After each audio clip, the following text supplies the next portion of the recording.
Good morning, evening, and afternoon, whatever the case may be for you. I'd like to welcome you to this special forum. My name is Whitney Bauman. I'm an associate professor of religious studies at Florida International University. And I'd like to welcome you to this special forum in the midst of a global pandemic, a conversation about dependency, interconnectedness, and planetarity, hosted by the Green School of International and Public Affairs at Florida International University, and also co-hosted by the Program in the Study of Spirituality, the Wolfsonian Public Humanities Lab, the Department of Religious Studies, and Counterpoint, Navigating Knowledge. Looking forward to this conversation with the panelists and also with the audience this morning, evening, or afternoon. First, I'd like to introduce our moderator, Michael Scataro. Michael is a freelance journalist. His reporting for The Atlantic has been cited both by the US Congress and comedian Stephen Colbert. He's been a guest on NPR's All Things Considered and was named journalist in residence for the Amsterdam-based Anne Frank House. Previously, he was a staff reporter at Bloomberg covering Brexit, trade, and technology. Michael, thank you so much for moderating this event for us today, and welcome.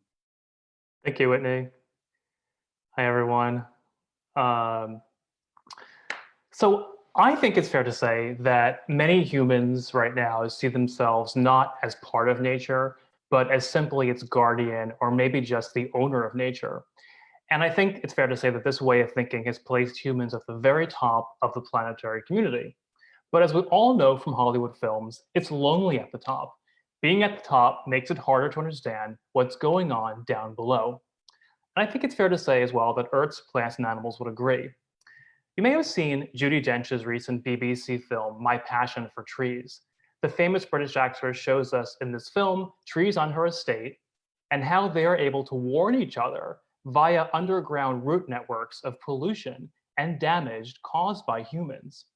Sometimes the messages that we get from animals are actually very humorous as well, like earlier this week when a group of goats escaped into a California suburb. But during the COVID-19 pandemic, we're hearing another message, and it's pretty dire. The message is, when humans encroach on forests where our animal friends live, viruses that were once content to reside in those forests find new homes in our high-tech hospitals, our airplanes, and ultimately our own bodies. It's not the first time that nature has tried to warn us, but now the stakes are extremely high. The question is, will we take nature's message seriously this time? To discuss this, we have an exciting panel zooming in from around the world. In Berlin, we have Anna Winger. She's an Emmy Award-winning British-American writer and producer. If you've been binge-watching TV this spring like I've been, you've probably seen her wonderful new series, Unorthodox, on Netflix. Anna also produced Deutschland 83 and founded the production company Studio Airlift. Also in Berlin, Alyssa Jones Nelson. Alyssa is a freelance writer, editor, and translator. Her fiction has appeared in several anthologies. Her nonfiction work includes the monograph Reading the Book of Job with Edward Said. You'll know Whitney Bauman, you just spoke. He's the co-organizer of today's event. Whitney is also in Berlin, but when he's not in Berlin, he can be found in Miami as Associate Professor of Religious Studies at Florida International University. He's also the co-director of Counterpoint Navigating Knowledge, an NGO focusing on religion, climate change, and globalization. Joining from Canberra in Australia is Katerina Tawai. She teaches at the Australian National University. Both her art and her scholarship explore the destruction of native cultures on Fiji due to 20th century colonial phosphate mining. Zain Bagir joins us from Yogyakarta in Indonesia, where he directs the PhD program at the Indonesian Consortium for Interreligious Studies. In his scholarship, he focuses on the democratic management of religious diversity and ecology. Joining us from New York is Marcia Pauly. She teaches at New York University and is also a guest professor at Humboldt University in Berlin. A prolific researcher and author, Professor Pauly has delivered speeches at the World Economic Forum and Oxford University. She's also been a fellow at the Center for Theological Inquiry at Princeton. And finally, Kaku van Stockard. He joins us from the University of Groningen in the Netherlands, where he's a professor of religious studies. He's also the co-founder and co-director of Counterpoint with Whitney Bauman. Kakko's work focuses on the cultural history of religion in Europe and its linkages with nature. And with that, I'd like to welcome our first panelist.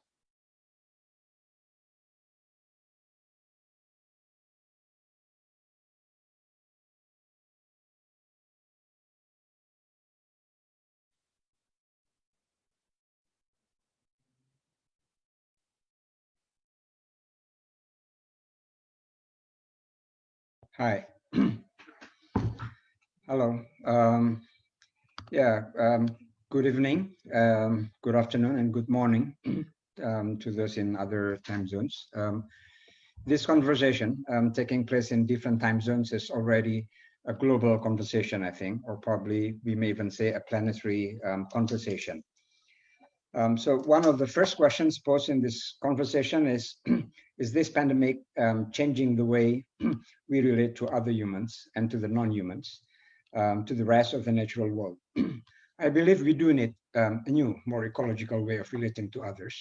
Sorry, humans and non-humans. But my focus tonight will be more on the practical question about what it takes to make this new awareness of interdependence and interconnectedness, in short, an ecological awareness, reality, or what are the challenges to do that? For me, one of the main morals of the COVID-19 story is the notion that a different world is possible.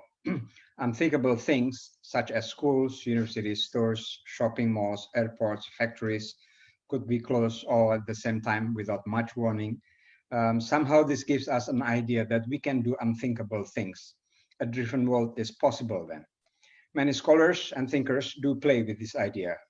For example, well, we read a lot. Amartya Sen, for example, thinks that a better society can emerge from the lockdowns. And then the most famous is probably Arundhati Roy with her new famous statement that the pandemic is a portal. I take it that they look at the COVID-19 crisis and sees it as an opportunity to say that a different world is possible and that the pandemic may help us to achieve that. This is an optimistic reading, but I think we need to be cautious and think hard about what it takes to realize that. The notion of the pandemic is a portal seems to me as imagining a new normal, a new world, waiting for us to pass the portal painfully. But once we pass it, we will live there in this new world.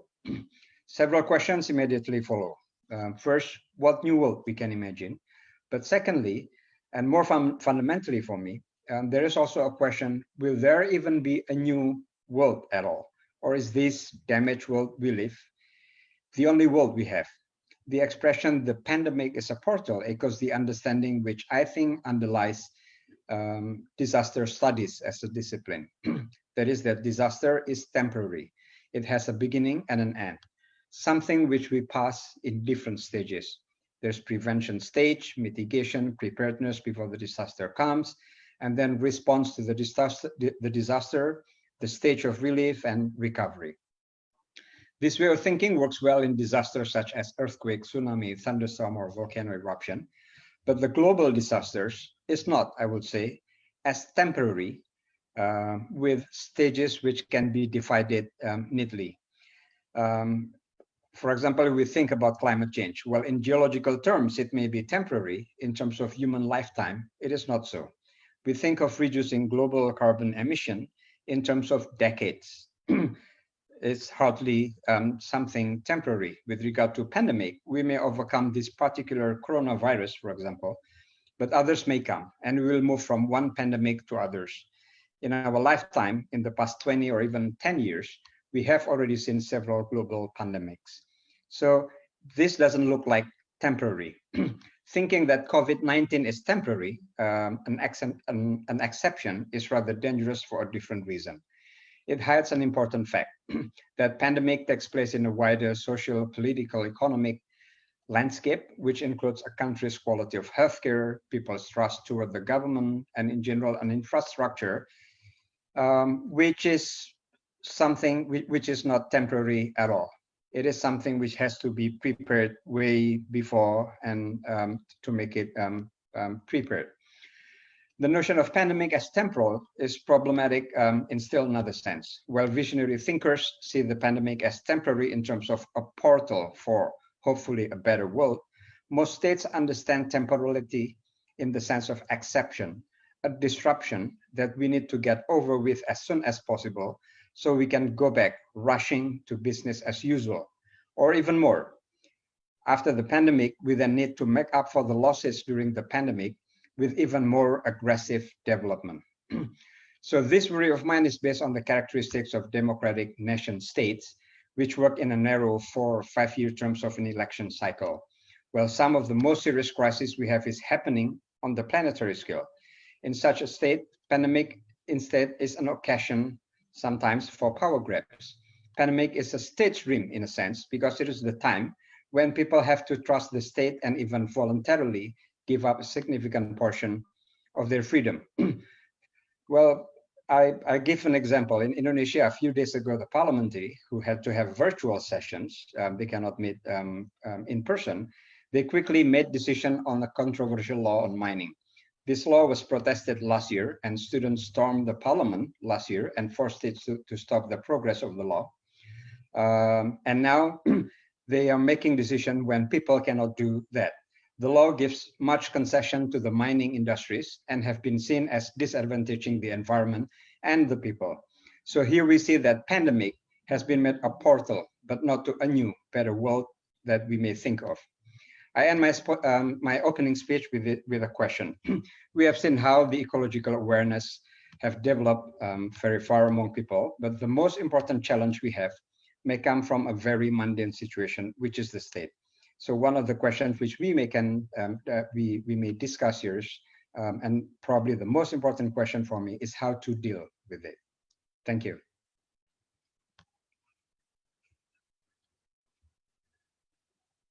Thank you for that. That was nice. And our next panelist is Whitney. Great. Thank you so much, Zane, and thank you, Michael. Again, my name is Whitney Bauman, and I've been thinking a lot in terms of the past few years, but now in light, of course, of the pandemic, in terms of what I call a planetary identity.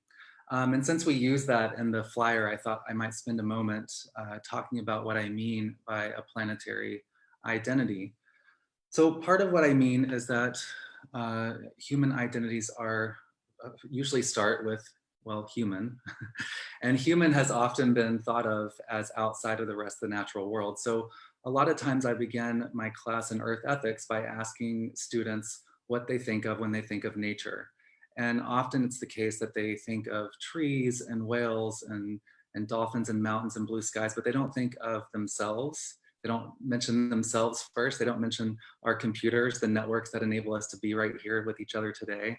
They don't mention the city and this sort of thing. And so literally I'm asking my students, how have human beings written themselves outside of the planet? And how can we rethink ourselves back into the planet?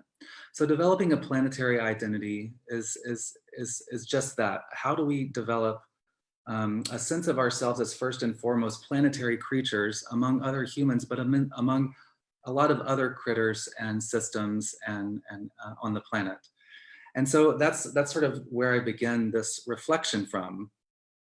And part of what I think is happening here with the pandemic, at least for some people like myself who are privileged enough to be able to sit here in front of you today to do things like international Zoom conferences from the comfort of my own home. But part of what's happened is a slowdown in time. And I'm just gonna, for fun today, I'm just gonna call it sourdough time, because a lot of people have taken up sourdough baking during this pandemic. And why did it take that? Well, because if you've tried it, you'll know that baking sourdough bread takes a lot of time, and it's not efficient, and it's not an exact science, and there's no certainty about it. It depends upon the humidity and the time and all sorts of things that go into it, whether or not you can't have the same sourdough loaf a second time. So it's sort of this unwieldy sort of thing that is not very efficient. And at least in the modern Western world, we are not used to living in times that are ambiguous, complex, and inefficient. Our whole model of modern Western modernity has been founded upon fossil fueled time. So the fossil fuel energy and technologies that can transport goods and services across the world within 24 hours, or human bodies that allow us to stay close to that sort of imposed chronological time system of 24 hours with GMT at the heart of that. This is the sort of fossil fueled, efficient, modern reality that's a veneer over the entire face of the planet, humans and more than humans alike. And so I think what's happened a little bit is that in this sort of slowdown of not flying, of not having to commute necessarily, we're beginning to see different understandings of time. So a day may seem like 5 days. Who knows what day it is anymore? It may seem like a week is a month. I feel like this year we should already be in December. So the time is this sort of fluid, relative sort of thing. And I think maybe what that can help us do, if we can start to work our way outside of this idea that we have to uphold ourselves to the standards of fossil fuel time and that breakneck pace of reality that we're all so used to in the modern Western world and the worlds that model has been imposed upon, then we might start to see the different times of the planet, the times of our own bodies. Can our own bodies even sustain this breakneck pace of fossil fueled modernity? What about the time of birds, or the time of plants, the time of gardening, the time of the seasons, the time of a river, or the time of a mountain, right? There's all these different times that make up our planetary time. And maybe one small thing that we can do differently is to start thinking about how we might live at a planetary time, a time that promotes planetary flourishing and not just the perpetuation of neoliberal globalization. So that's how I'll start. Thanks.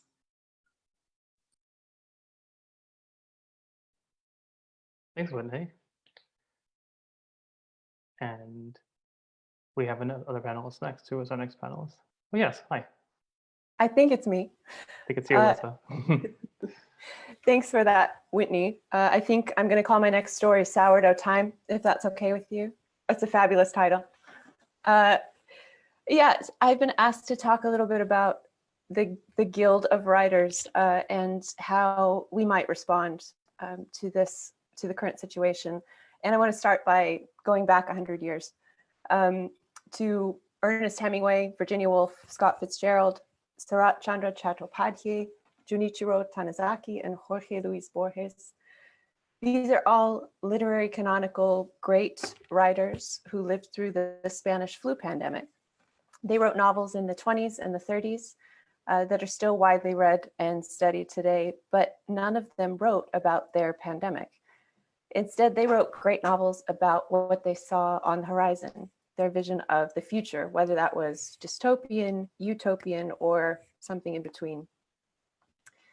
I heard a writer say recently that imagination is a more powerful engine of social change than reason.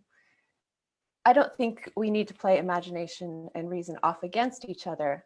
I would argue that imagination without facts can be dangerous, but I would also argue that facts alone are not enough to engender change. So if we're serious about transformation, it's going to take more than reasoning to get us there. And I think that's where writing comes in, both fiction and nonfiction. As the novelist and poet Ocean Vuong says, we tell our students that the future is in their hands, but I think the future is in our mouths. You have to be able to articulate the future you want to see. And the poet Cathy Park Hong tells us that a writer's job is unsettling an audience and provoking a participatory response. So it's not enough to relate facts, we have to make them matter. And that's what literature is for, an appeal to the heart, among other things. And when it comes to realizing our planetarity in the context of this panel, writers like Jenny Ofel, Max Porter, Richard Powers, Arundhati Roy, Elvia Wilk, and Talia Fields, among others, are already tackling this. Jenny Ophel asks, how do we tell a story about climate change that carries the same visceral force as our own private emotional dramas? In other words, we need to be interested in why more people aren't more interested in planetarity. If the climate apocalypse that constitutes the wider context of the current pandemic is a hyperobject, as Timothy Morton says it is, so something that is something that transcends localization, something we can't really get our minds around, then finding emotional entry points is a job for writers, among others. But we also need to remind ourselves, I think, that apocalypse is nothing new. So as Justine Bakker put it in her blog post for Counterpoint this week, we should not forget that crisis for some people is not a temporary time of intense difficulty, as many of us think of the coronavirus crisis. It's a more or less persistent, if shifting, state of affairs. It may be that this pandemic seems to many of us to be a game changer because we feel rattled and out of control, and some of us are not used to feeling that way. When asked recently about the immediate future of the novel, Emma Patterson said to the BBC, "I think there could be an emphasis on story and building other worlds, particularly past worlds." I think she's right, but I hope that we will focus on building other worlds with a view to the future and the fantastic rather than the past. And I think there's also some value in dystopia right now, in fantasy that helps us take a step back and see our world more clearly. Escapism is one coping strategy, staying with the trouble is another. And what the planetary community needs right now is a hard look at where we are. And by that, I mean the kind of Matryoshka doll crises that Bakker refers to in her post, as well as a vision of how things could be different. Fiction enables us not only to envision, but to feel the fabulous, fantastical ways that we might reworld our world. It draws imagination and emotion into the project of seeing ourselves anew. Ursula K. Le Guin was a master of this. She knew how to push us to see ourselves in a new light, and at the same time, to show how things might be different. So if we think of the story as a technology, as Le Guin did, then we might redefine the ways in which technology could save us. Maybe it's time to circle back to our old technologies. Donna Haraway says, storytelling might well be fundamental to organizing and promoting cooperation in human evolution. It collects possibilities of recomposing lives and making new sorts of kin in hard times. I think we need that skill in our present moment as we seek to organize and cooperate and make new kin. Too many of our stories tend to be human-centric.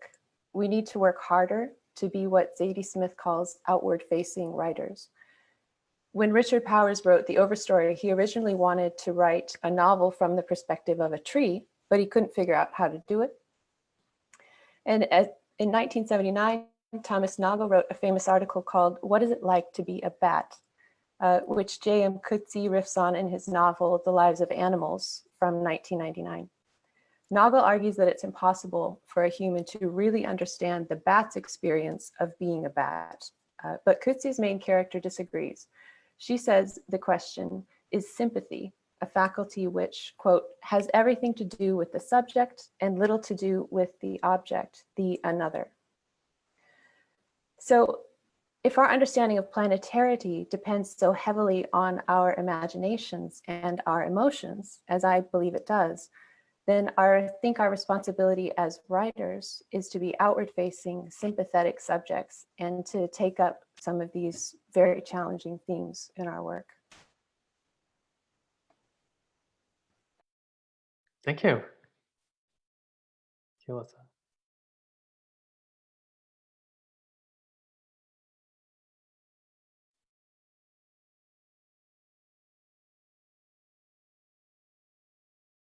I think you're on mute, Whitney. I'm going to unmute you. There you go. Yeah, sorry. I think sorry, I lost the list of people too. So the next person we have up is Marcia Polly.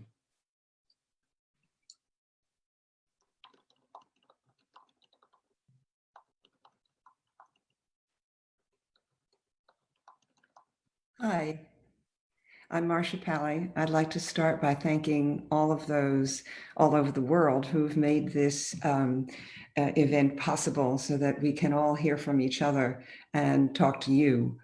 I'm talking from New York, where the numbers of cases of COVID-19 and the numbers of deaths are very high and rather obscenely correlated with poverty.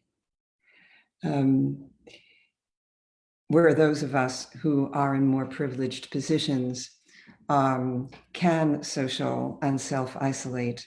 We have the privilege of doing so. And so we have become afraid of the social as human beings, one of the most social species on the planet.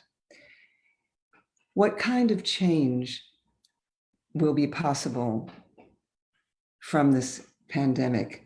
Richard Haass, whose new book is The World, A Brief Introduction, and he is also president of the US Council on Foreign Relations, is somewhat doubtful about whether change of much significance will emerge. He's doubtful that it is enough, the pandemic is enough of a long-standing disruption of the sort that World War II was, which left much of the planet devastated and did in fact provide an opportunity from rebuilding because of so much destruction. That's an open question. I think I can't answer how much change is possible. Is pandemic a portal? And if so, how much and to what? But I would like to make some comments about where I see a basis for change. If we were to make changes, what would we use as a framework for making those changes? What would we use as a baseline to guide us, a set of principles to guide us?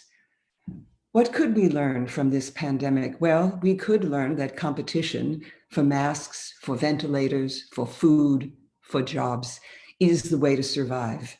We could learn that we must circle the wagons, hoping that if we keep others out, that will protect us. Or we could learn that viruses, like ideas, have a way of getting around. The first possibility, competition, pours profits into major medical corporations while people languish in hospitals. The second possibility of circling the wagons won't work because of the third possibility. Viruses, like ideas, have a way of getting around. We can't ignore the viruses of others saying it's happening there, it won't happen to me. If I had something of the preacher in me, I'd say, we must learn to love our neighbor or perish by him. This is because humanity, the Homo sapiens species, is fundamentally of a social nature. And I mean something very specific by that. I don't just mean that we relate to each other.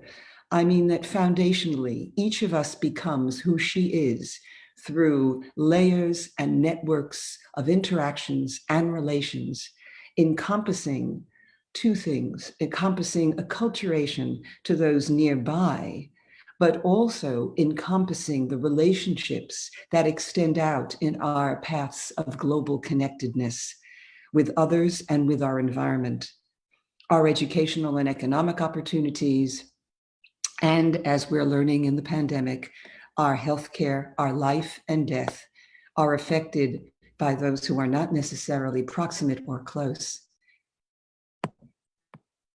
Our foundational relationality, or as the biologists call it, our hyper-cooperativity, is the story of human evolution, as Frans de Waal and other evolutionary biologists and primatologists note.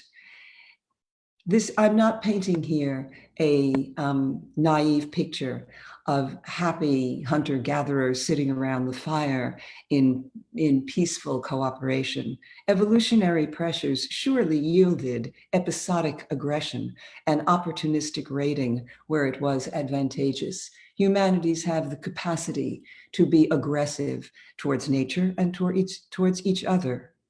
Yet, For 250,000 years or so of the evolution of modern Homo sapiens, cooperativity and egalitarianism, including community property and childcare, along with robust fairness and sharing norms, were the hunter-gatherer modus vivendi. This interaction was the basis even for human cognitive and emotional development, which began in the playful exchange and interaction of gestures, facial expressions between human infants and their kin and non-kin caretakers. The resulting playful exchange yielded a unified common intersubjective space between child and other that grounds what Sarah Hrdy calls emotional modernity, the capacity to coordinate with the attention, intention, and emotion of others. Michael Tomasello traces how these capacities developed role reversal, recursive thinking, which are the basis for complex collaborative endeavors. There's no question that there was less cooperativity and more aggression between groups, even in this 250,000 years of our evolution. But anthropologists such as Lee Clare and others, interestingly, find no conclusive evidence for even intergroup fighting in the pre-pottery Neolithic, 10,000 to 8,000 BCE, and they warn of our projecting back our current, more bellicose way of life onto prehistory. So how did we get so much aggression towards each other and towards the planet? In a word, agriculture. One of the most profound changes in human development. Not agriculture per se, which brought many benefits, but it also brought something new called surpluses. The surpluses of your neighbor, proximate and ever ready for temptation, for grabbing. And with surpluses and their monopolization or monopolizability came grabbing by force and hierarchy. And then the systemic oppression of vast portions of the population by elite grabbers, and what became the plunder of the agricultural basis, the earth. With this also came significant upticks in aggression within groups, between groups, and between humans and the rest of the planet. And so it seems that little good can come from swapping our evolutionarily advantageous hyper-cooperativity, as the biologists say, for inequality, as inequality also leads to aggressive practices. And this goes against the grain of millennia of human development. Where do I see this in the current pandemic? I see that countries that had a more societally minded infrastructure that takes into account the common good of all around were more effectively able to control virus spread and distribute economic assistance. A friend and small business owner of mine in Berlin explained that when she first went on the country's emergency aid site, she was 462nd in line. She thought, oh, I'll never get anything. 2 days later, she was first in line. She uploaded her application. 48 hours later, the supplemental aid from the government was in her firm's account. Germany has a social market infrastructure and economy, she said. In explanation, we just funneled the aid right through. The United States, with less of a sense of fairness and sharing norms, less of a sense that we're all in this together with a common fate and future, had a contrasting response to the virus. We saw self-interested corruption and structural incapacity born of a weak social service net and long-standing small government suspicion of government programming. Unemployment insurance websites crashed, and much of the help and funding earmarked for small businesses went to large corporations and those with special relationships to banks. The banks themselves earned millions in administrative fees as the funds went through them and not through a government office. My favorite tale in closing, in these days of the pandemic, is the biblical story of Noah, where the floodwaters were not punishment from on high, but rather punishment from the world that God had created when the people's sexual wrongdoings so violated the natural world. The world itself responded with fluid eruptions of its own.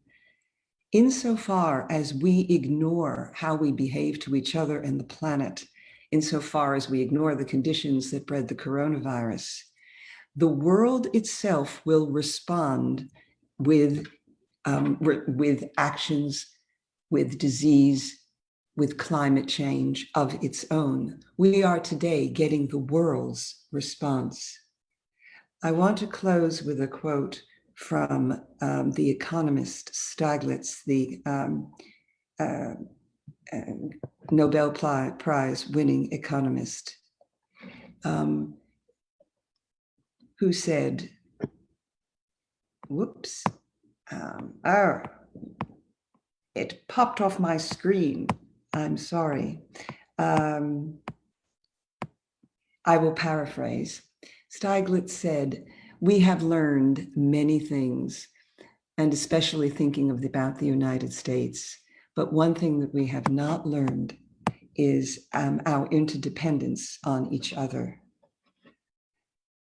And I think this is necessary as a basic framework for figuring out how to go ahead after the pandemic or through the pandemic. If we have a chance for pandemic as portal, I think we need to start with that. Thank you. Thank you so much. And I believe Katerina is next. Hi, everyone. Yeah. I'm Katerina Tewa. Just want to thank everyone who put this together for inviting me to participate. In particular, I believe it was my friend Erin Weston from FIU who recommended me. I'm talking to you from Canberra, Australia, where I'm an associate professor in the School of Culture, History and Language, the Australian National University. I was born and raised in Fiji, in the Fiji Islands. I'm of Banabin and Sabatawayan descent from Kiribati, which is right in the middle of the Pacific, and which you might have heard of in the context of the impacts of global climate change. And my mother is from Washington, DC. She's African American. So I think what I have to say kind of follows well from what Marcia was saying, in that from my perspective, somebody coming from interdisciplinary Pacific Island studies, the COVID-19 pandemic is one in a long line of disasters for humans going back centuries, hundreds of years, because of imperialism, colonialism, capitalism, and globalization. It is a consequence of how much we've altered the environment, the flora and fauna, and destroyed the habitats of so many indigenous peoples, so many species, and converted natural resources into massive amounts of consumer commodities, many of which we just don't need. Our current lifestyles are destroying the environment. They're completely unsustainable for the majority of the human population. And for centuries, those in power, who almost always come to this power by force or inheritance, moved people around away from their lands to fuel economic development and environmental devastation on other people's lands. My work in the Pacific has looked closely at this and reflected on how a small 2.5 square mile island in the Central Pacific. This is one of the ancestral islands, Banaba, fed huge agricultural economies across the British Empire while destroying the cultures and livelihoods of its indigenous peoples and displacing them to another country. This has happened all over the Pacific. Mining, nuclear testing, world war, these have been waged across the islands that have no broader geopolitical power, but where for thousands of years, people have lived sustainably with their limited resources and saw themselves as of and from and belonging to the land, the sea, the sky, the trees, the rocks, the whole universe. Many Pacific Islanders still live their lives that way, still see themselves that way. Their islands are merely seen as playgrounds for tourists and foreign investors. So all these histories of environmental devastation, all these actions have consequences in the present. In Canberra, Australia, where I live, and Canberra is the capital of Australia for all of those who think it's Sydney, it's Canberra. This is Ngunnawal and Ngambri country. This belongs to the Aboriginal peoples who are Ngunnawal and Ngambri. So here in Canberra, COVID-19 came on the heels of devastating bushfires, weeks of the highest levels of smoke pollution in a city that had never, ever had air pollution, ever. And it came after a hailstorm so intense it destroyed buildings and vehicles all across our region. COVID-19 and climate change are not separate, disconnected events. They are all products of the Anthropocene, the human impact on the planet, which directly stems from this industrial development, the colonialism, imperialism, mass resource extraction, mass agriculture, fossil fuel emissions, global warming, all of it. The responsibility for this isn't spread evenly amongst human societies, but rather belongs to what most people deem as the highly developed or economically evolved cultures, who by far have had the most devastating impacts on the planet. The people of the Pacific have had the least impact on the global environment and live in the largest ocean in the world. The Pacific is 1/3 of planet, 1/3 of the whole planet. And that 1/3 of the planet, the Pacific, helps regulate global temperature and all weather patterns. When global warming warms this huge body of water, it affects its role, the role of the ocean in distributing solar radiation, in distributing heat and moisture across the land.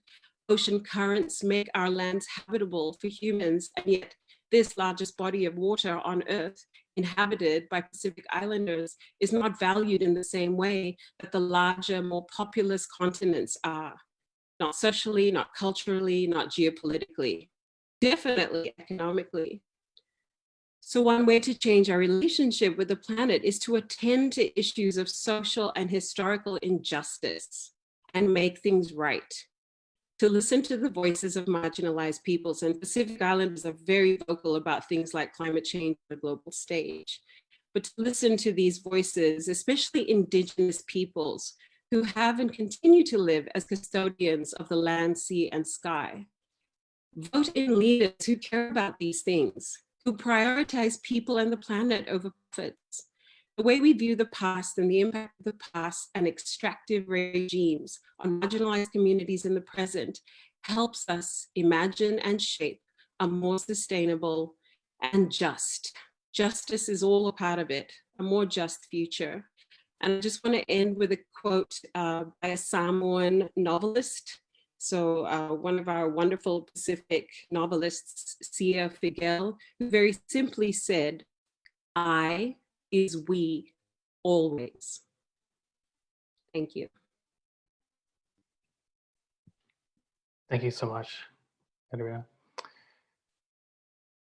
And I think Kako is next. Yes, hello everyone. Thank you for including me in this very interesting conversation. One of the questions we were asked to discuss is if this pandemic changes the way we relate to the modern human world. And we've heard already some thoughts about that. I think it does, even though the outcome of this change, I think, is open.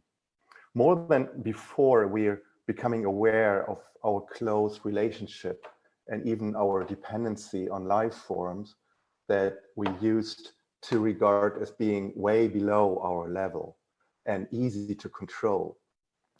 Now we see that they may actually not be below our level and certainly not easy to control. We are learning in Europe and North America something that has been the rule for many people around the world outside of these privileged regions. In search of a language to describe what's going on, let me bring in Donna Haraway here, somehow linking to what Alyssa said earlier. When it comes to the more than human world, Haraway uses the term companion species rather than non-human species. She notes, I quote her, "Companion species are relentlessly becoming with. The category companion species helps me refuse human exceptionalism without invoking post-humanism." End quote. In many ways, the coronavirus can be seen as a companion species, a life form that we are becoming with as we try to find our place in this world. We're certainly in a different situation right now, working ourselves through this mess and rearranging our relationships, both within the species and across species. In this situation, we need to make what Haraway calls odd kin, and Alyssa already referred to other kin, but it's also odd kin that Haraway refers to. That is, I quote, "We require each other in unexpected collaborations and combinations in hot compost piles. We become with each other or not at all." That kind of material semiotics, it's always situated someplace and not no place, entangled and worldly, end quote. In some way, this pandemic makes us become aware of our vulnerability. On a deeper level, however, we are sharing in the vulnerability of all life. There are no clear perpetrators and victims. There's no master plan of a virus to kill humanity. Humans, too, are not the final cause of life and death on Earth.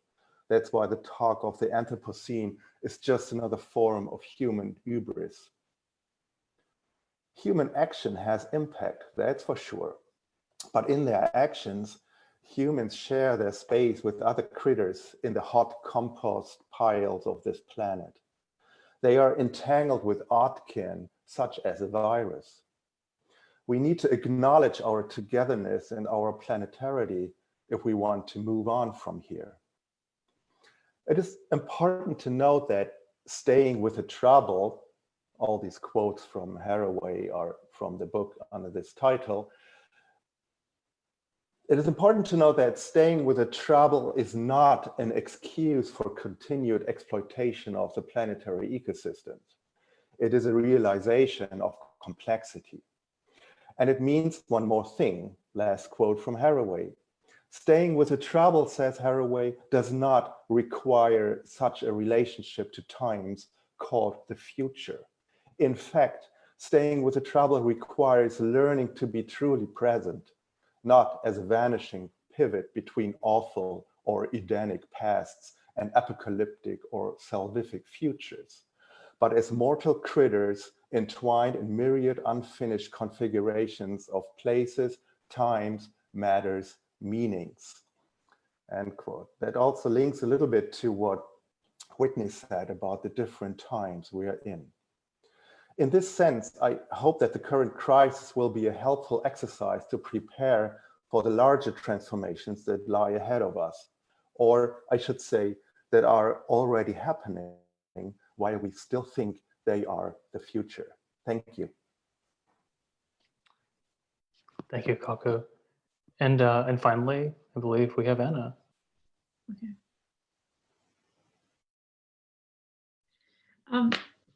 Well, first of all, let me just say thank you so much for including me in this conference. I feel like I'm the comic relief. I work in mass market television, I'm not an academic. I'm really impressed by the presentations everybody else has made. And I didn't prepare something quite so prepared, because when I first saw the term, the pandemic as a portal, of course, the first thing I thought of was Netflix, because in a strange way, the experience of launching a show during a pandemic, let's say, I've been, as someone who does what I do, I have been thinking a lot about how it brings us together, but also the process by which we do it and how that's going to change. One thing that a lot of people who've been at home during this time have been doing is watching TV. And because of social media, if you combine the global reach of Netflix with social media, we had this really unusual experience of launching a show during this time, because suddenly, like, people in India were talking to people in Turkey, we're talking to people in Australia, we're talking to people in Argentina or LA or whatever about the show, because everyone's at home, everyone's on Twitter, and everybody's watching Netflix at the same time. So, and it's possible that this always happens, and I was less aware of it before, because I'm not on social media myself very often, but because we made a TV show. My show is about something relatively obscure, that possibly not to this community, but it takes place in the Hasidic community in Brooklyn. And it's about a young woman in an arranged marriage who decides to leave and goes off on a journey searching for herself in the world, and comes to Berlin. And we were very concerned, everybody who made it, that nobody would watch it. Also because we shot the show in Yiddish, which is this woman's native language. And even though it's in Yiddish, it's probably 60% Yiddish and 40% English. And the English part is dubbed all over the world on Netflix into local languages, but the Yiddish remains in Yiddish. So, we were very concerned at the beginning of the process that nobody would see it. And I want to back up for a second and say that, when you make television, we're already in the communication. The things we make are made to be consumed on a grand scale. We're always trying to reach an audience. It's very explicitly, commercial is the wrong word for it, although it's also commercial. We're aggressive storytellers. We're not, it's not even, I've also written novels, but this is not, when you engage in the process of making a Netflix show, you're acknowledging the desire to connect with people far beyond, your own backyard and your own room. And so it was particularly bizarre to suddenly find ourselves in the experience. And by ourselves, I mean me, my co-creator, Alexa Karolinsky, everybody who worked with us on the show, the director, and also, of course, the actors. Everybody was at home. So we were all WhatsApping each other. No one's going to watch this thing. And then it was a very interesting experience to see it take on a life of its own in the world, right? So we're sitting on our sofas, and the show started traveling, and then people started talking about it, and all of this we had no control over at all. And of course, the term for that is going viral, which took on a really bizarre, it's obviously used metaphorically from true virus. We're all being kept at home by a virus. We're watching like the terrible toll that the virus is taking. I'm from New York, taking all over the world, and yet our show is going viral. So I think that, we're very concerned in what I do with reaching out, with making that connection, with communicating with other people, with finding stories that can be very specific, but also very universal, and with engaging in a large scale conversation with people that we don't know. And, but we make the work in very small constellations of people. So it's a funny combination. The process of making it is very intimate. It's very physical. We're like outside, for 18 hours, like sweating on the street with a bunch of actors. Everybody's melting. It's dirty. It's messy. It's emotionally intense. with this group of people, you're kind of going this journey, this physical journey with people that, you know, let's say we shot for 50 days on Unorthodox in Berlin and in New York City during a heat wave in both places. So it was a very intense physical, emotional experience to make the show, right? But then the web that brings it out into the world is purely technological. So we're kind of, it has two things. And I do think that this kind of storytelling has the power to bring us together in ways that are pretty magical. And I don't want to overstate that and yet I don't want to overstate it. You know, I think that people in entertainment can be kind of megalomaniacal, but at the same time, it is a beautiful experience to have somebody in India and someone in Turkey and someone in Australia or wherever they are be in a conversation about one thing and see a show that's about, you know, Satmar religious Jews and say, that's my story. Somebody who's never met a Jew in their life, someone who's never even thought to travel to New York. And then, so I think that technology can bring us together. And I think storytelling is a really powerful tool. I thought what Alyssa said was really interesting about dystopian drama, because that's something that I also think about a lot as a screenwriter, because there is a lot of TV that speaks to dystopian fantasies of the future. And I am often asked if I'm interested in writing projects like that or collaborating on those stories. And I have until now really resisted that because, you know, I guess I do feel that we're living in a kind of dystopian present, or we're living the future now. And, you know, we're always looking for solutions to how to live better, how to improve our society. And I don't know if hypothesizing about terrible things that might happen is the way forward. I do find for myself as a writer a lot of interesting stories in the past. So I also thought it was interesting that she quoted Emma Patterson, because I always sort of approach the past as science fiction in a way. Like, I think there's sort of stories that can be mined from the past that speak to our future, because, you know, it's that Mark Twain quote that history doesn't repeat itself, but it rhymes, I think is very interesting to me. I make another show that's about the last days of communism in East Germany, and it's called Deutschland 83. And the research around that was fascinating because I was writing it at basically let's say, well, whether it's the end of capitalism, it's late stage capitalism that we're living through now, this really hyper capitalism, and writing about late stage communism. It was interesting to see how those two things are similar. But no, sweetie, I'm actually talking. You have to close the door. No, sorry. I'm sorry. This is my reality. You can come back in 15 minutes. Sorry.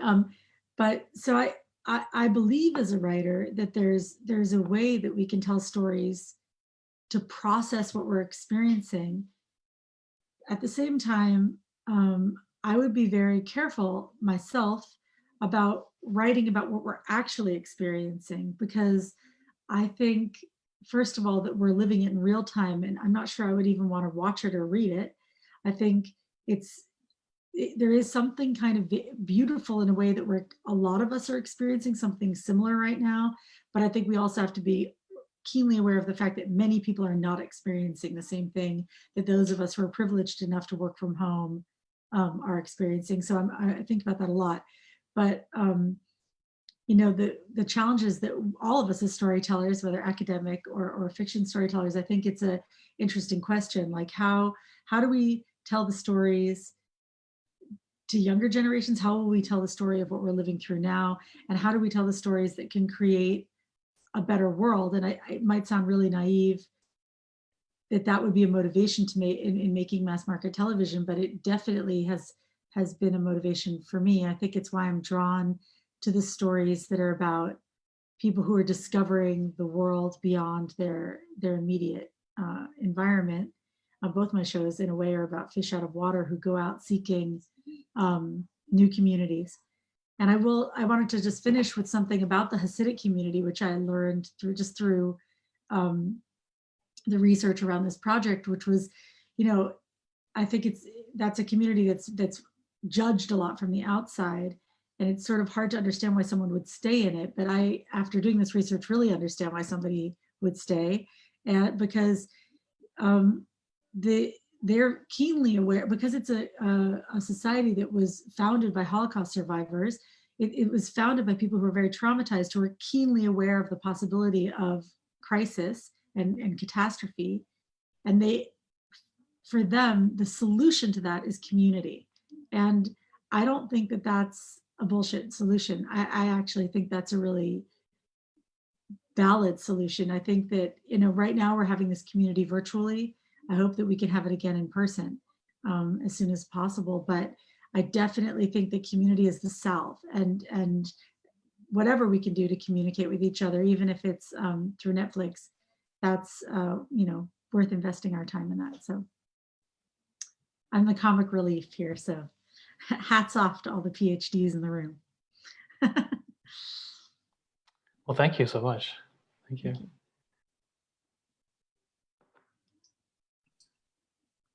Go ahead, Whitney. You were on mute. So I think Yeah. I was going to say, I think right now we'll just have a few moments of conversation amongst the panelists. And then also, if you're a participant, either then please send us in the text box questions that you might have for the panelists, so we can get to some of your questions. If nobody, since I'm already talking, I guess I'll just talk some more, which is always a bad thing to think. I have some questions, though. I took notes during the presentations. So you have questions as well? I do, and we have one question from the audience. Okay, can I follow up just one really quick on the story thing? Because I really like this whole idea of story and what you were talking about and what Alyssa was talking about. And I think that I've been sort of thinking about it too, is that when you start talking about sort of like the planetary, everybody sort of assumes that we have to have some sort of common story that binds us all together in this sort of planetary community. But I really like this idea of, no, it's all these multiple stories and these multiple worlds coming from different places, and all of this cacophony together kind of makes up the planet at any given time, or something like that. There's an interesting project that the Wolfsonian Public Humanities Lab at FIU is doing right now, who's one of the sponsors of this event, called Stories in the Time of Corona. And it's a site where you can go and sort of provide your story about the experience of what's going on right now. And I think it's just a really good sort of anthropological, but also community building activity to do, to share these types of stories. So that's all. Over to you, Michael. Thank you. Well, so I have a question from the audience, but I have some questions myself, because there were so many great points made in these brief bits here. I wanted to ask Zane actually a question. I don't know if he can be put back on the screen. I love the idea of the question of whether there can really even be a new world, right? And so I was wondering, and everyone can jump in. I'm going to start with Zane, but everyone, of course, can help answer this. Do disaster studies people and experts in your space, Zane, so people who are doing disaster studies, people who are doing religious studies, do they have any sort of sense of agreement on how the pandemic will end, or is there disagreement among the different sort of academic branches? Yeah, I think there's so much uncertainty. I don't think there's any good answer. Yeah, and also I think this is probably a different kind of disaster in a sense, because you can see now, in some places, well, some countries would say it's almost over for them. But in other countries, they're just about going to the peak. So it's really different situations. So even when we speak about pandemic, actually we call it as a global disaster, but from our different locations, we are impacted differently. I've been working at home for 2 months. And because of the government policy, which is not quite, not very clear, I still don't know when is it going to end. There seems like there's no timeline. Well, in New Zealand, for example, one very strict lockdown, and then yeah, they're easing down now. So yeah, I think yeah, I mean, even if we look at disaster studies, much of the object of the study is local disasters. I mentioned earlier earthquake, tsunami, and others, but this is something which has really different characteristics. Thank you so much. Whitney, you mentioned that that we can teach the next generation to be part of the planet, but it's hard to know how to do that. Would you say it's fair, though, to say that this generation and previous generations are lost to us, that they will always think of themselves somehow apart from the planet? Well, I mean, I don't think that's definitely not a universal thing, and I'm sort of speaking from the modern Western, right? So I think that there are plenty of peoples, even within the modern West, that are very well aware of their embodiedness and their connection to the rest of the natural world. But I do think that sort of whatever we call modernity and also sort of Western understandings of progress has been sort of, for the most part, at the extent of living beyond or in spite of or above the rest of the natural world, which of course is an impossible task, an impossible plan, an impossible goal that of course wreaks havoc on many peoples around the world and the rest of the natural world and the climate system and so on and so forth. So I don't want to say that, you know, yeah, anyways. There's not a universal humanity, so I don't want to say that everyone sort of fits that bill, you know. And anyone, feel free to jump in if you want to add or contribute in any way too. Some people are on mute, so you'll need to unmute yourselves to do that. So, Alyssa, you mentioned that we'll need more than reasoning to get us to the future state, to get humans to this future state that we'll need to enter in order to survive. So is the reasoning, where will the reasoning come from? Will it come from more journalism, better journalism, documentary film? What do you think the media could be doing better? You mentioned the technology of storytelling, but is there something more almost that the media could be doing in that sense, like the visual media? Yeah, I mean, I think I think all of those venues are valuable venues. Also, what Anna was talking about in terms of television, I think simply stories that involve you in the lives of other people. And by people, I don't just mean humans, I mean persons and the rest of the planet. But I think if you're asking about journalism specifically, I do think there needs to be this kind of emotional and imaginative entry point. You know, straight facts, I think that it's never going to do it, because someone can always come back at you with an alternative set of facts. And you need to make those facts matter. And I think that's what this idea of the hyperobject is, I've been thinking about a lot and is really interesting to me. This idea that you have to be able to localize something to make it matter to people. And that's what helps them think about it differently. And that's what helps them in terms of making changes to the way that they live. And I think there is a lot of good journalism out there that does that. I think, like anything else, we could do better. Novelists could be doing better too. But yeah, it's absolutely, it's getting at people's hearts and contextualizing something in a way that they can respond to on a very local, immediate level. So I have a question for pretty much all the panelists. You know, I think I've noticed this too, sort of anecdotally. Some people are wearing masks, some people are not wearing masks, but the information around masks, right, and like covering your mouth in public spaces, is that if everyone wears a mask, we can kind of get back to normal more quickly, right? But some people are not doing it for whatever reason. And I wonder if there's a connection between the denialism of the need for doing that and the denialism around the need to really reassess the way our planet is going, right? So I guess I'd like to ask, this is something that you brought up, Alyssa, but for everyone to answer as well, why why is this not registering with everyone that humans really do face this possibility of extinction? Is it denialism, sort of like the denialism we're seeing around COVID-19?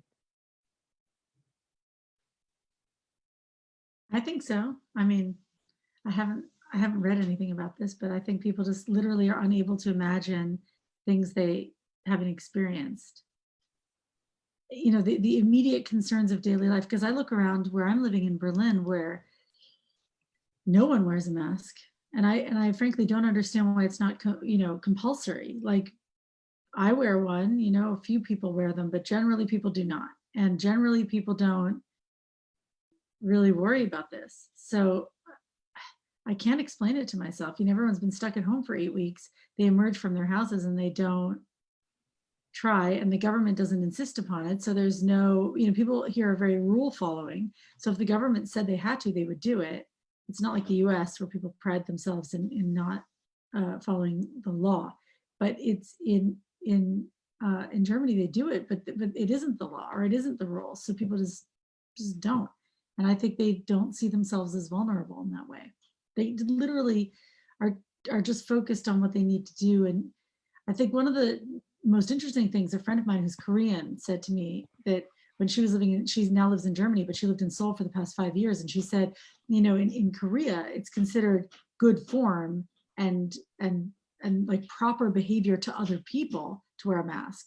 Whereas in Germany, it's somehow considered rude to be wearing a mask. People feel offended by it, like, why aren't you showing me your full face? Whereas in Korea, people feel offended if you're not, because you're exposing them to your cold or anything worse. So I think it's cultural as part of it, but I don't know how we're going to get out of this if people don't get with the program. So that's my opinion. If I could jump in here for a moment. I think that last example of the South Korean and the sort of in contrast with the South Korean example, Anna, that you gave of the expectation to wear a mask to protect yourself, but also to protect others, right? There's a concern for the common good, and contrasted with also one of the questions that has come up with the kind of hyper and even petulant or defensive individualism that we see in the United States, where we have protests against social distancing and wearing masks because it infringes on individual freedom. Yeah? And in thinking about this, I think what we're witnessing is that in certain parts of the West over the last 40 years, that the microphone has, the volume has been turned very, very high on one part of the human reality, which is our individual, unique value and selves and talents. We are not a blob of jello, we are individuals and we are of unique value and talents. But we also become ourselves through our layers and networks of interaction. In other cultures, that is much more present. The notion that we have to see the common infrastructure, our common fate, our common future, and we have to see to it.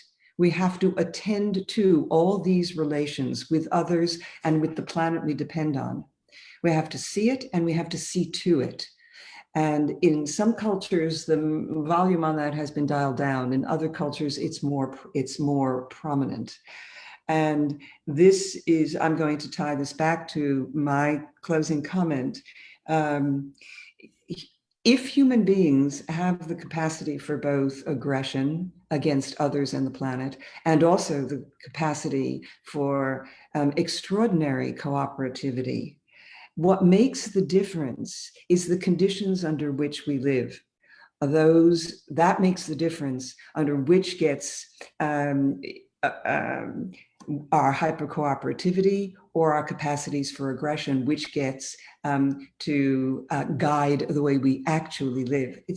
And therefore, we have to pay a lot of attention to the conditions we encourage in our societies. So in that sense, Anna, you get culture and you also get public policy coming together If you have a relational understanding of human beings in the world, then you will see to those relations with others and with the planet. And there are cultures that do that more and less, but I also think it's teachable, which goes back to the point that Michael was asking and that Whitney was talking about. There were times, even in the United States, sort of the poster boy for rugged and hyper individualism, where community, pride in community, attention to the community, community building, reliance on community protection of the common good and the common fate was taught much more under the guise of civics and good citizenry. These things can be taught as part of teaching the culture that we're going to pass on to the next generation. And I think one of the things we need to teach is far more of that from an evolutionary biology perspective, from a storytelling perspective. I think stories, Alyssa, are very, very good, and Anna, are all manner of fiction in understanding this, our basic relationality. And my last thing, I think we also need to teach more critical thinking. Really how to analyze an argument, how to judge an argument, how to analyze evidence and assess whether the evidence backs up an argument, how to compare and contrast different views. And this is how to use the journalism and the scholarship that we have so that we don't have people vulnerable to a lot of information that is simply not backed up by evidence, not backed up by history, not backed up by human experience. We call that fake news. And the one thing I think is important is not only fiddling with the technology and addressing such things as fake news, but also fiddling with the minds. It's not just media, it's also mind. And so for the mind, we can teach relationality, and I think we can also teach critical thinking skills. Thanks. We have a lot of very good audience questions, and I think our time is limited, so I should jump to some of them. The first question that we have is from Gabriela de Jesus. Her question is, how can we awake humanity's collective spirit? If COVID-19 doesn't, what will?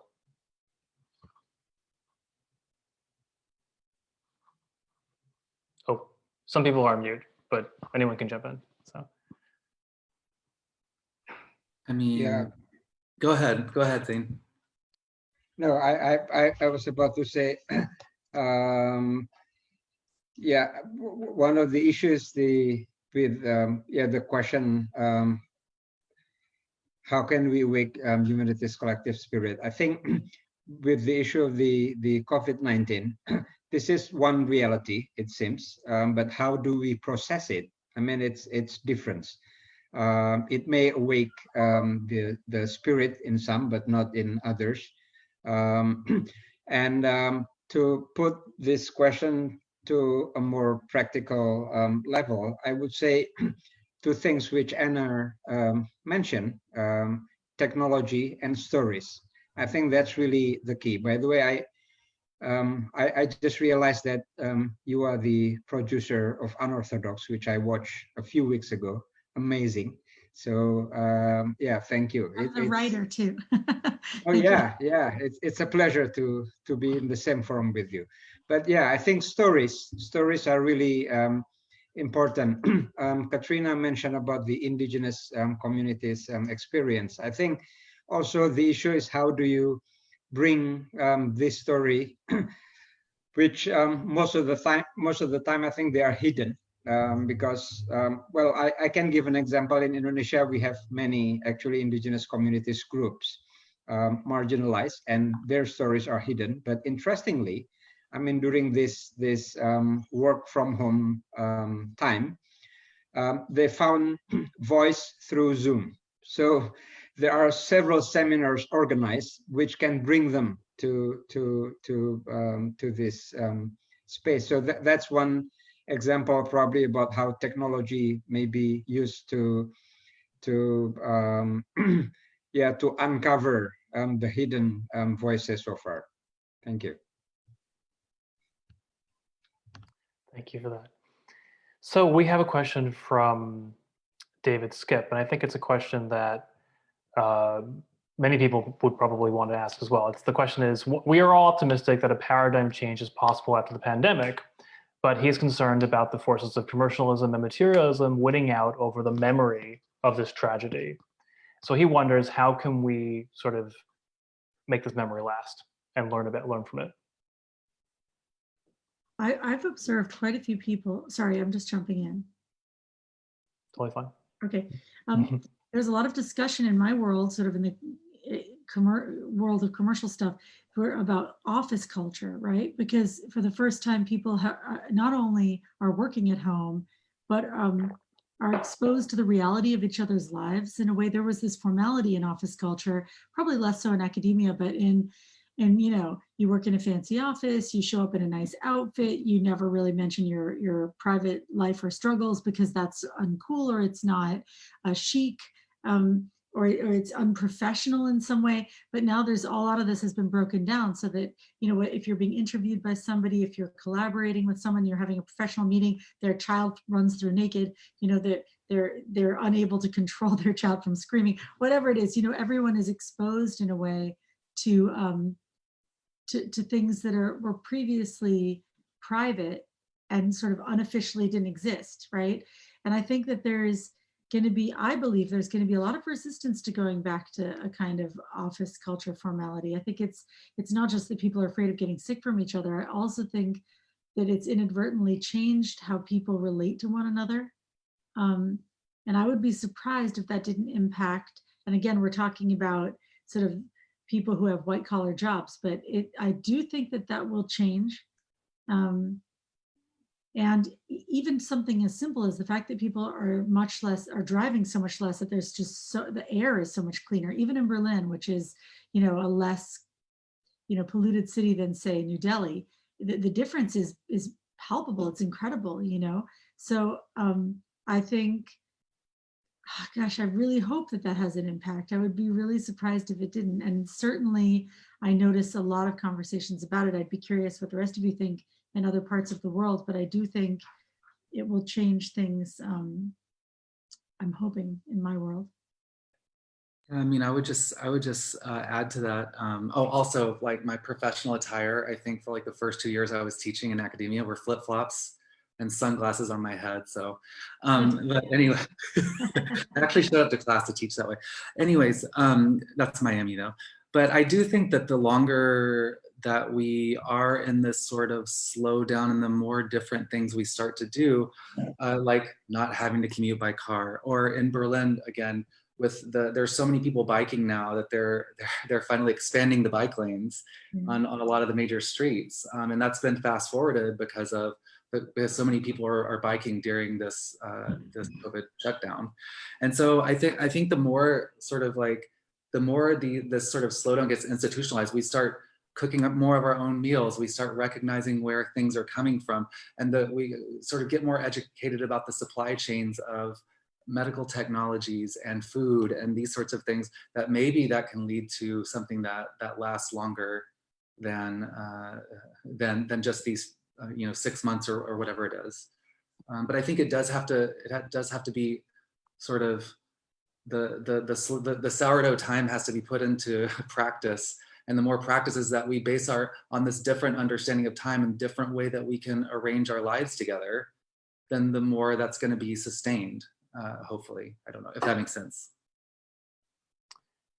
Well, I feel like the common thread in all the talks that we heard today were basically that we need to try to use the technology that we have to tell the stories that need to be told to save human life on Earth, right?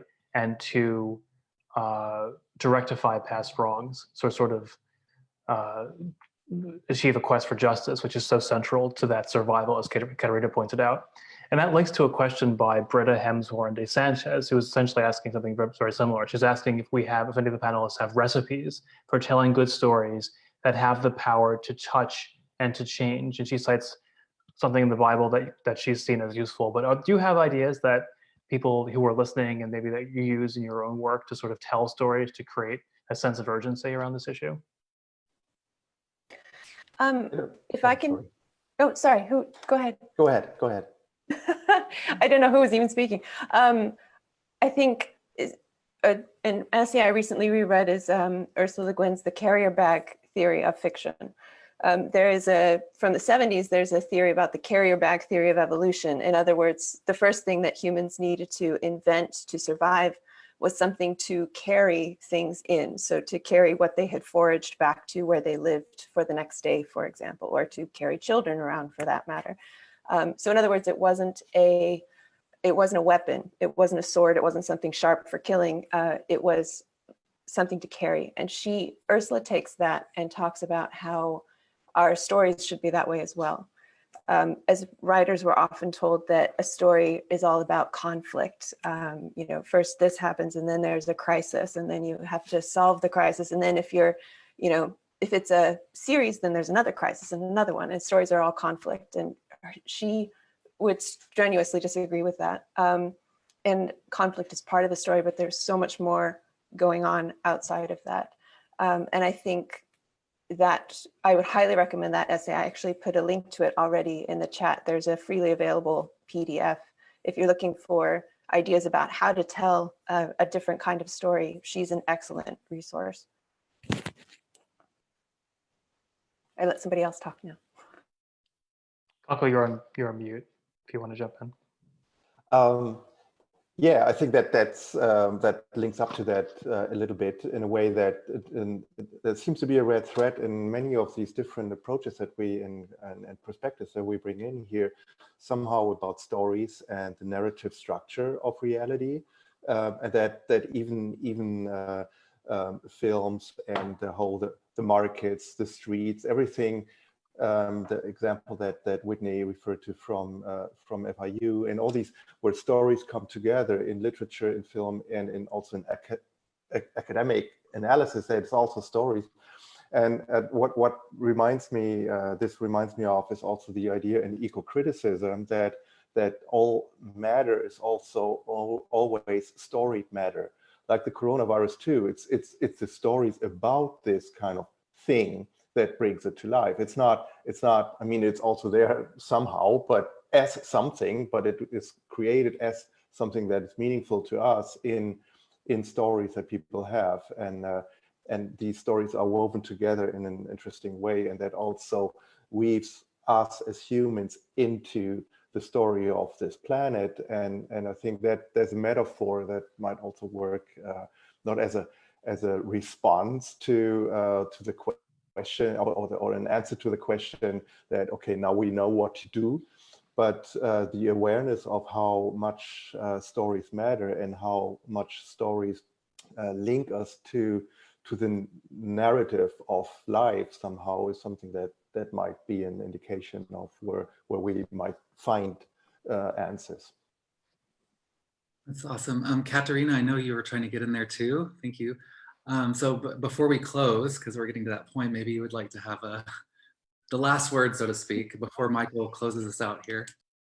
Well, just really quickly, because one of the questions that was posed to the panelists about how we see ourselves, our role in participating in, all the stories that are being told about things like COVID-19 and other disasters. So a few years ago, I made a decision to not just publish books and journal articles and book chapters, but to translate my research into other forms of knowledge. So I'm now a visual artist who puts on big public exhibitions, telling these stories about the past in other ways that are far more accessible to much more diverse audiences. For example, I have a background in dance. I've danced my research in the past. I've done all kinds of things to try to get these stories to wider audiences. And I also value all the different ways in which people try to tell their stories. And I think it's really important not to put these things on a hierarchy